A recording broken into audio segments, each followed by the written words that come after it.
शरणागत पाप पर्वतं गणयित्वा न तदीय षड्गुणम् अणुमप्यतुलं हि मन्यते सहजानंद गुरुं भजे सदा। असतो मा षड्गमय तमसो मा ज्योतिर्गमय मृत्युर्मा अमृतं गमय। ओम शांति शांति शांति। આજની જ્ઞાન સભાની અંદર પધારનારા બધા જ ભગવત ભક્તોને વેદાંતાચાર્ય પુરાણ ઇતિહાસ આચાર્ય અને ફિલોસોફી શાસ્ત્રી રાકેશભાઈના હેતપૂર્વક જય સ્વામિનારાયણ। ગયા વખતની જ્ઞાન સભામાં આપણે બધા શ્રીમદ ભાગવત આદિ શાસ્ત્રોના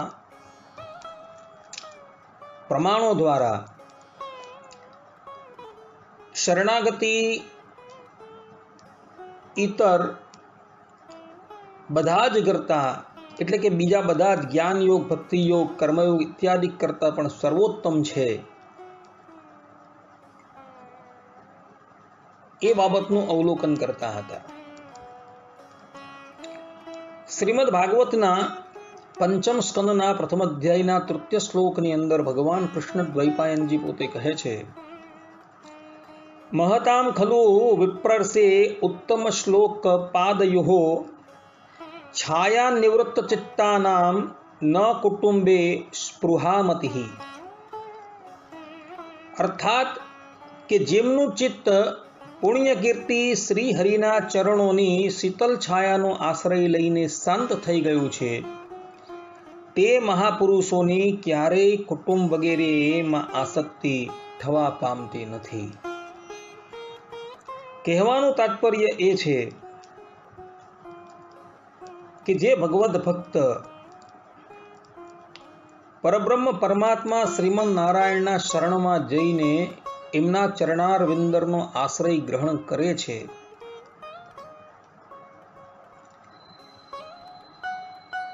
તે મહાપુરુષને ક્યારેય પણ કુટુંબ વગેરેની અંદર આસક્ત थती नहीं। कारण के एवा ए भगवत भक्त ने एटलो विश्वास होय छे कि परब्रह्म परमात्मा श्रीमन नारायणना हूँ शरणनी अंदर छूं, अर्थात के एमना निर्भय एवा चरणार विंदरनो अमे आश्रय लीधेलो छे। तो एज भगवान जे छे ए मने संसार ની અંદર ક્યારેય પણ બંધાવવા દેશે જ નહીં અને સમય આવશે ત્યારે એ જ પરમાત્મા મને આ સંસારથી પાર ઉતારી દેશે એટલો એ ભક્તને વિશ્વાસ હોય છે ને એટલે માટે ભગવાન જ એના મનની અંદર एवी प्रेरणा करे छे कि ए भक्त जे छे ए जगतना जे पंच विषयो छे तेना थकी निवृत्त थईने केवल ने केवल परब्रह्म परमात्मा श्रीमन नारायणनी अंदर ज आसक्त रहे छे। आटली शरणागतिनी महत्ता छे भक्तो। कारण के भगवानना शरणनी अंदर जे जीव जाय छे ए जीवात्मानु श्रेय करवानुं,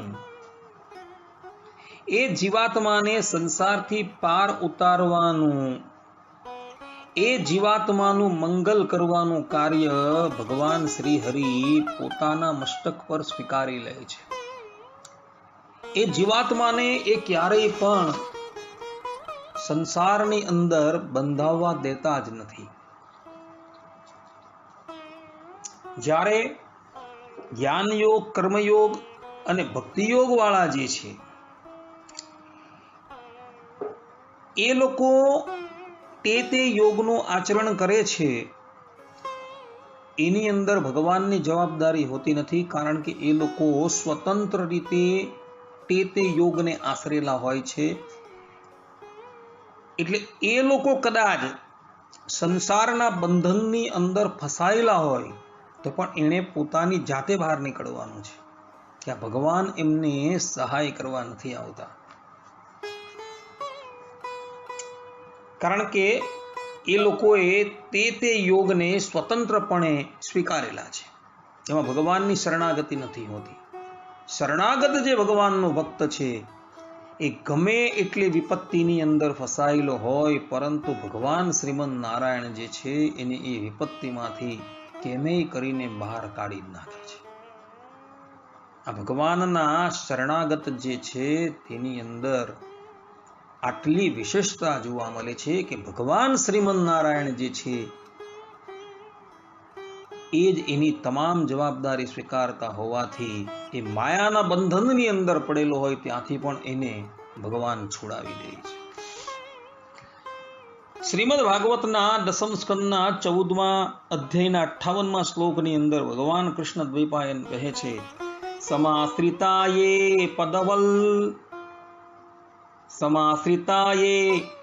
પદલલ વપ્લવમ મહત્પદમ પુણ્ય યશો મુરારિહે ભવાંબુધે વત્સ પદમ પરમ પદમ પદમ પદમ યદા વિપદામ ન તેષામ.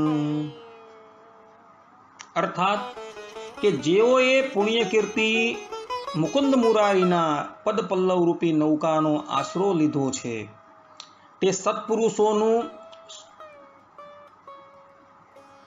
સત્પુરુષોનું સર્વસ્વ છે, તેને માટે આ ભવસાગર ગાયના બાળકની ખુરીના ખાડા સમાન છે.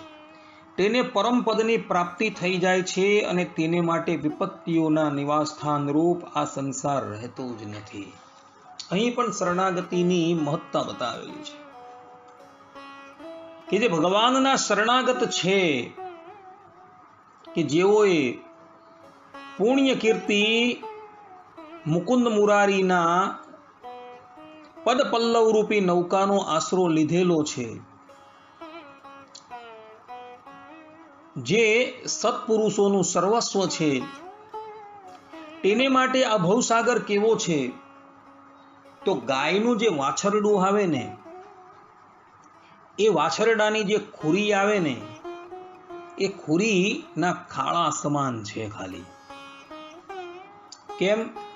કારણ કે એ મુકુંદ ભગવાનના શરણની અંદર છે, અને મુકુંદ ભગવાનના શરણની અંદર હોવાથી એ મુકુંદ ભગવાન જ જે છે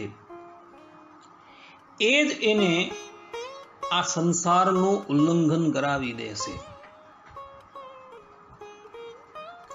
એવા એ ભક્ત જે છે એ ભગવાનના શરણમાં જવાથી એ નિર્ભય થઈ જાય છે.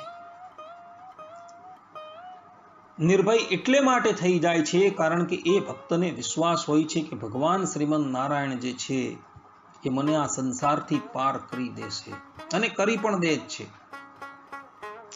જ્યારે ઇતર યોગ જે છે, જ્ઞાન યોગ, ભક્તિ યોગ અને કર્મયોગ, તેની અંદર આટલી નિર્ભયતા જોવા નથી મળતી.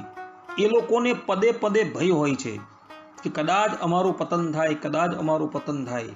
જ્યારે આની અંદર એટલે કે શરણાગતિ યોગની અંદર એ સાધકને ભય નથી હોતો.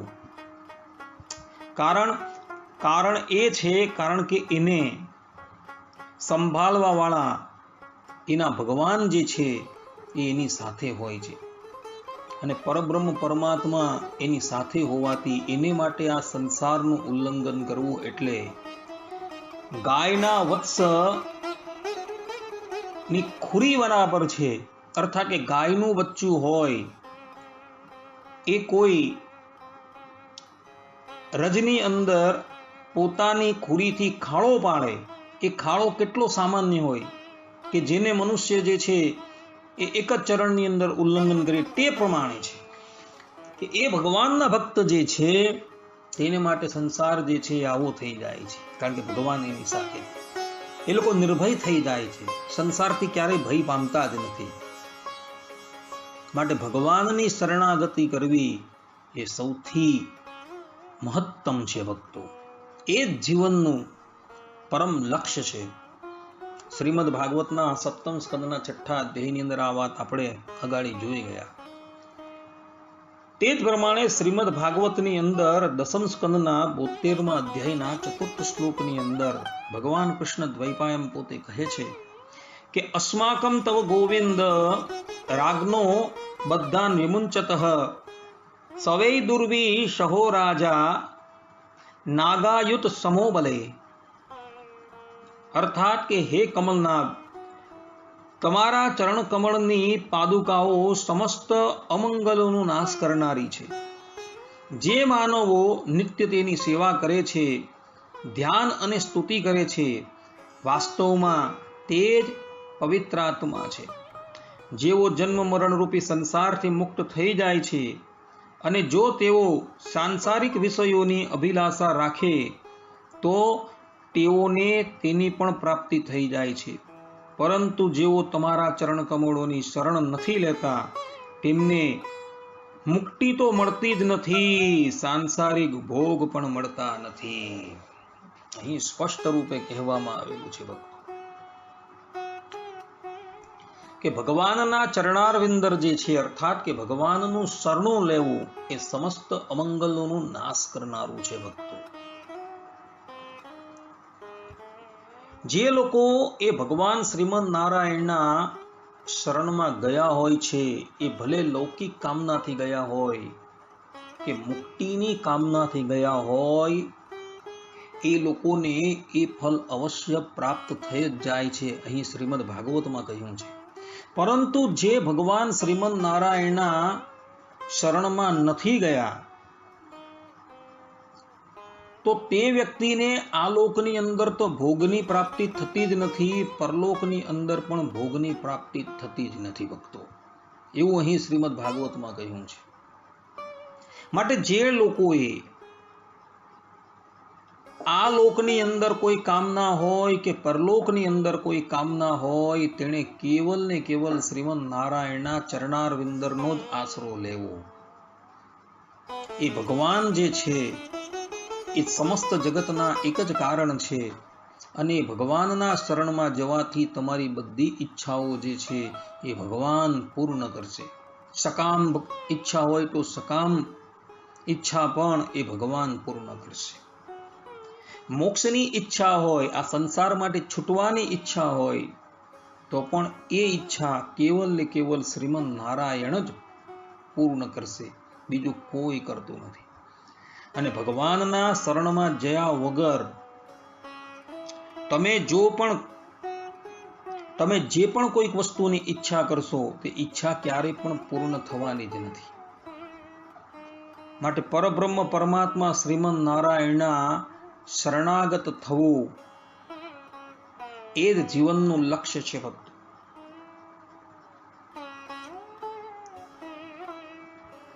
કહેવાનું તાત્પર્ય એ છે કે ભગવાનના શરણાગત જે છે એ શરણાગતને માટે કોઈ પણ વસ્તુ દુર્લભ નથી. ઇતિહાસની અંદર દ્રષ્ટાંત તમે જોજો.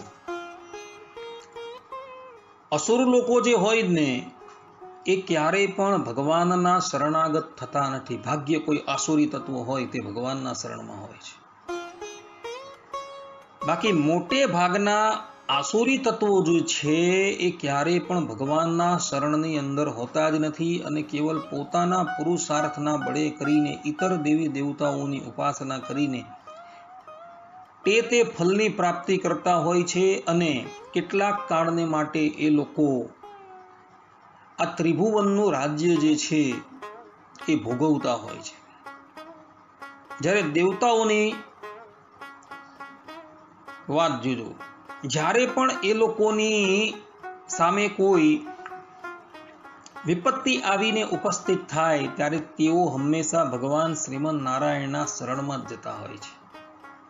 અને શ્રીમદ નારાયણના શરણમાં જવાથી એ લોકો પુનઃ પોતાના અધિકારની ઉપર પ્રતિષ્ઠિત થઈ જતા હોય છે. જ્યારે પેલા આસુરી તત્વો જે છે એ આસુરી તત્વોનો અધિકાર કાયમને માટે સ્થિર રહેતો નથી. બલિ જેવા કોઈ અપવાદ વ્યક્તિ જે છે